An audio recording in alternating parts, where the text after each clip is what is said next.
Hi అండి, అందరికీ నాకు వండటం వచ్చండి ఛానల్ కి స్వాగతం. ఈ వీడియోలో తెలంగాణ సైడ్ ఎంతో ఫేమస్ అయిన బగారా అన్నం ఎలా ప్రిపేర్ చేసుకోవాలో చూపిపోతున్నానండి.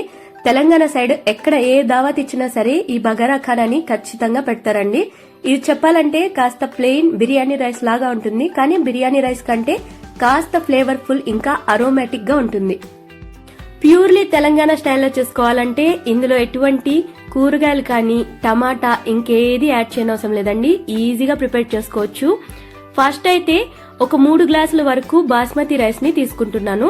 మీరు కావాలంటే బాస్మతి రైస్ బదులు నార్మల్ రైస్ తో అయినా ఈ బగారా ఖానాని ప్రిపేర్ చేసుకోవచ్చు. నేను ఈ సైజ్ గ్లాస్ తీసుకున్నానండి. నాకైతే ఇది 1/2 kg రైస్ వస్తుంది. ఇప్పుడు దీన్ని ఒక 3-4 సార్లు వాటర్ లో నీట్ గా క్లీన్ చేసేసుకోవాలి. తరువాత రైస్ మునిగేంతలాగా వాటర్ పోసి ఈ రైస్ ని వాటర్ లో మినిమం ఒక 30 మినిట్స్ వరకు నాననివ్వాలి. తరువాత స్టవ్ పైన కుక్కర్ ని పెట్టుకుని అందులోకి 3 టేబుల్ స్పూన్ల ఆయిల్, 2 టేబుల్ స్పూన్ల నెయ్యిని యాడ్ చేసుకుని ఇవి 2 వేడైన తర్వాత ఇందులోకి రాతి పువ్వును యాడ్ చేసుకోవాలండి. దీనే కొంతమంది బండ పువ్వు అంటుంటారు. ఇంగ్లీష్ లో చెప్పాలంటే స్టోన్ ఫ్లవర్, అదే తమిళ్లో అయితే దీన్ని కల్పాసి అని పిలుస్తారు. ఇది ఎటువంటి వెయిట్ కానీ ఏది ఉండదండి.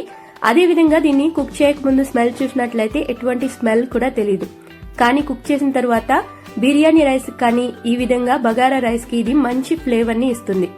2 చిన్న ముక్కలు యాడ్ చేసుకోండి. దీంతో పాటే 1 టేబుల్ స్పూన్ వరకు షాహీ జీరా, అలాగే ఇప్పుడు నేను చూపిస్తున్న హోల్ స్పైసెస్ యాడ్ చేసుకోండి. కొన్ని మిరియాలు, 5-6 లవంగాలు, 2 మరాఠీ మొగ్గలు, 1 లేదా 2 అనాస పువ్వులు, 3 ఇలాచీలు, కొంచెం జాపత్రి, చిన్న దాల్చిన చెక్క ముక్క, అలాగే 3 బిర్యానీ ఆకుల్ని పాన్ లోకి వేసేసుకోండి. ఇవన్నిటిని కలిపి హోల్ స్పైసెస్ అంటారండి. ఇంట్లో ఉన్న స్పైసెస్ అన్నిటిని ఇప్పుడు నేను చూపించిన క్వాంటిటీలో యాడ్ చేసుకుని చక్కగా ఆయిల్ లో ఫ్రై చేసుకోండి. ఇవి కాస్త ఫ్రై అయ్యి వీటి నుంచి మంచి స్మెల్ రావడం స్టార్ట్ అవుతుంది కదా, ఆ టైంలో ఇందులోకి 2 టేబుల్ స్పూన్ల ఫ్రెష్ గా దంచిన అల్లం వెల్లుల్లి పేస్ట్, ఒక 4-5 పచ్చిమిరపకాయల్ని మధ్యలోంచి ఈ విధంగా కట్ చేసి యాడ్ చేసుకోండి. అలాగే సన్నగా తరిగిన పెద్ద సైజు ఉల్లిపాయ 1 యాడ్ చేసేసుకుని ఉల్లిపాయల్లోని పచ్చివాసన పోయి రంగు మారేంత వరకు ఫ్రై చేసుకోవాలి. ఇలా ఫ్రై చేసుకుంటున్న టైంలోనే రుచికి సరిపడా ఉప్పును కూడా యాడ్ చేసేసుకోవాలండి.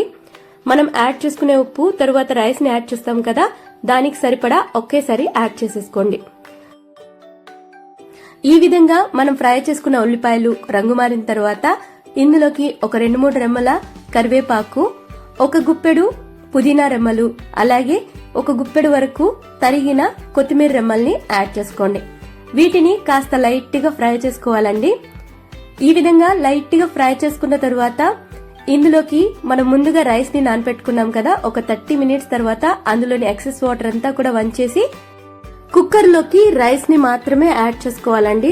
ఇలా యాడ్ చేసిన తర్వాత కుక్కర్ లో ఉన్న స్పైసెస్ తో పాటు కలిసే విధంగా రైస్ విరిగిపోకుండా నెమ్మదిగా కలుపుకోవాలి. తర్వాత ఇందులోకి మనం ఏ గ్లాస్ అయితే రైస్ ని కొలుచుకున్నామో అదే గ్లాస్ కొలతకి వాటర్ ని యాడ్ చేసుకోవాలండి. 3 గ్లాసులు రైస్ తీసుకున్నాం కదా, 3.5 గ్లాస్ వాటర్ ని యాడ్ చేసుకోవాలి.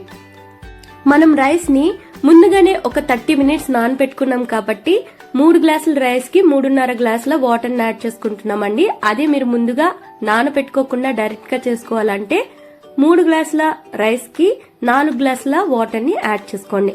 తరువాత రైస్ ని వాటర్ తో కలిసే విధంగా మిక్స్ చేసుకోవాలి. ఇలా మిక్స్ చేసుకున్న వెంటనే కుక్కర్ ని క్లోజ్ చేయకూడదండి. ఇప్పుడు నేను చూపిస్తున్నాను కదా, ఈ విధంగా కాస్త ఉడకడం స్టార్ట్ అయిన తరువాత రైస్ ని మళ్ళీ మిక్స్ చేసుకోవాలి. ఈ టైంలోనే ఒకసారి రుచి చూసి సాల్ట్ ఏదైనా తక్కువ ఉంటే యాడ్ చేసి కలిపేసుకోండి. తరువాత కుక్కర్ ని క్లోజ్ చేసి ఈ రైస్ ని హై ఫ్లేమ్ లో 2 విజిల్లు వచ్చేంత వరకు ఉడికించుకోవాలి. ప్రెషర్ అనిన తర్వాత ఓపెన్ చేసి చూపిస్తున్నానండి. రైస్ అయితే చక్కగా ఉడికిపోయింది. వాటర్ కూడా మనం యాడ్ చేసిన క్వాంటిటీ కరెక్ట్ గా సరిపోయింది.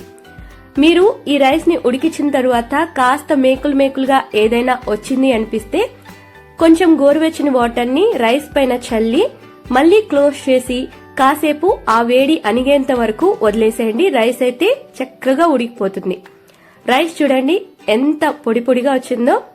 అంతే అండి, ఎంతో ఈజీగా బగారా అన్నం అయితే ఈ విధంగా ఈజీగా ప్రిపేర్ చేసేసుకోవచ్చు. ఎక్కువగా మనం కూరగాయలు కానీ మసాలా పౌడర్లు కానీ ఏది యాడ్ చేయనవసరం లేదండి. సింపుల్ రైస్ ఇది.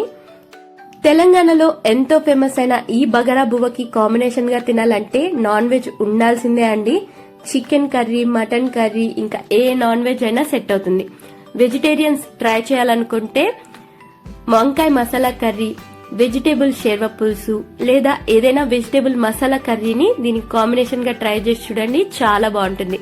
సెట్ అవుతాయన్న కర్రీస్ లింక్ ని నేను డిస్క్రిప్షన్ బాక్స్ లో మెన్షన్ చేస్తున్నాను, చూసేసేయండి. ఈ వీడియో కనుక మీకు నచ్చినట్టయితే లైక్, షేర్ ఇంకా కామెంట్ చేసేయండి. ఇంకా సబ్స్క్రైబ్ చేసుకోలేదా? అయితే సబ్స్క్రైబ్ కూడా చేసేసుకోండి.